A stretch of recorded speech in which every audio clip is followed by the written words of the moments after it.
Assalamu alaikum. Ahmed here. Welcome to the class 2 English lecture 8. The unit name is Faiza's Biscuits. Now I'll be needing you guys to read the chapter, go through the chapter, and look for these words. The first one is hungry, then empty, tiffin, restaurant, and I think the spellings for restaurant are wrong here. Let me correct them first.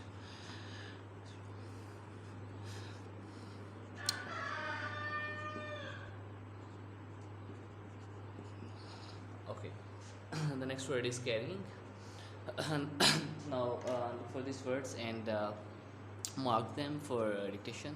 Now the words meaning will be solved on your neat notebook, so prepare pages accordingly. They are also given on your provided worksheets in case the video is blurry or if you don't understand my handwriting. Now for the first one, restaurant means a place to enjoy food. Empty means having nothing.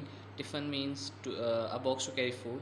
Restaurant means a place to enjoy food, and carrying means holding something. Prepare pages accordingly with the heading location homework with proper date and day, margin lines, and your work should be in neat and clean handwriting. And I hope you are all safe and staying inside. Until next video, Allah Hafiz.